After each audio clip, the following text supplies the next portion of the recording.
డేగా ప్రభాకర్ సిపిఐ రాష్ట్ర కార్యదర్శి వర్గసభ్యులు.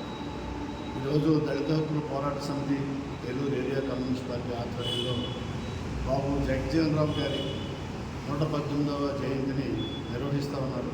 వారికి ప్రత్యేక అభినందనలు. ఎక్కడో మహారాష్ట్ర వాసి అయిన జగజ్జీవన్ రామ్ గారు దేశ స్వాతంత్ర పోరాటంలో తన వంతు గొప్ప పాత్ర నిర్వహించిన మహోన్నతమైన వ్యక్తి.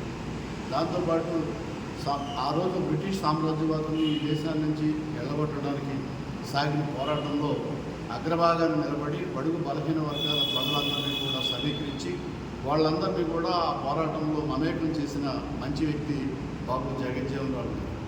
అట్లాగే ఆయన కార్మిక శాఖ మంత్రిగా ఎర్ర జెండాలు ఈ దేశంలో ఉన్న బడుగు బలహీన వర్గాలు అట్లాగే కార్మిక వర్గం హక్కుల కోసం పోరాటాలు చేస్తూ ఉంటే ఇవాళ మోడీ గారు సవరించిన 44 చట్టాల్లో కొన్ని చట్టాలు జగజ్జీవన్ రామ్ గారు కార్మిక శాఖ మంత్రిగా ఉన్నప్పుడు చేశారు.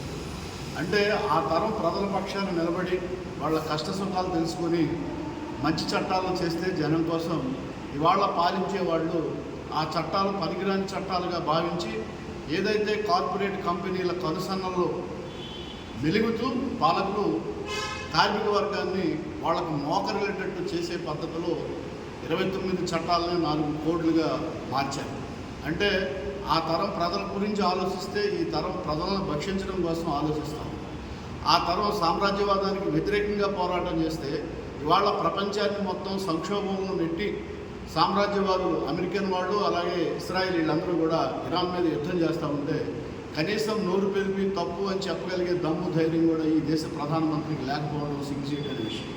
అంటే ఆయన పాత నాయకుల వారసత్వాన్ని అందిపుచ్చుకొని సామ్రాజ్యవాదానికి వ్యతిరేకంగా నిలబడి ఏదైతే మన పూర్వీకులు ఈ దేశానికి సంబంధించి ప్రపంచంలో ఒక గౌరవాన్ని తీసుకురావడం కోసం అలీనా విదేశాంగ విధానాన్ని చూపించారు ప్రపంచ ప్రజలకి.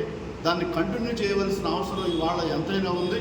ఆ పద్ధతి కాకుండా తనకు తోసిన పద్ధతిలో ప్రజల్ని ఇబ్బంది పెట్టే పరిస్థితుల్లో మతోన్మాదులుగా చలామణి అవుతూ దేశ ప్రజల మధ్య విభజన తీసుకురావడానికి కావలసిన ప్రయత్నం బలంగా చేస్తూ ఉన్నారు ఇవాళ మోడీ అమిత్ షా.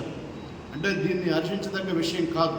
అందుకోసం మీ పూర్వీకులు పెట్టిన సాంప్రదాయాలను గౌరవిస్తూ దేశ ప్రతిష్టను కాపాడుతూ వాళ్ళు చేసిన పోరాటాలను మన్నం చేసుకుని వాళ్ళకి ఘనమైన నివాళి అర్పించాల్సిన బాధ్యత ఈ తరం నాయకుల మీద ఉంది.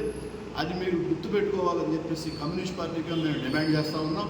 అట్లాగే దేశభక్తితో జగజ్జీవన్ రామ్ గారు చేసిన పోరాటాలు ప్రజల పక్షాన బడుగు బలహీన వర్గాల శ్రామికుల పక్షాన ఆయన బలంగా నిలబడి చేసిన పోరాటాలు ఈ తరం కూడా అందిపుచ్చుకొని ముందుకు తీసుకుపోవడానికి ప్రయత్నం చేయడమే ఆయనకి అర్పించే నిజమైన నివాళిగా భావిస్తూ ఈ కార్యక్రమం చేస్తున్న ఏలూరు ఏరియా పార్టీ దళిత హక్కుల పోరాట సమితికి మరొకసారి అభినందనలు తెలియజేస్తూ సెలవు తీసుకుంటాం.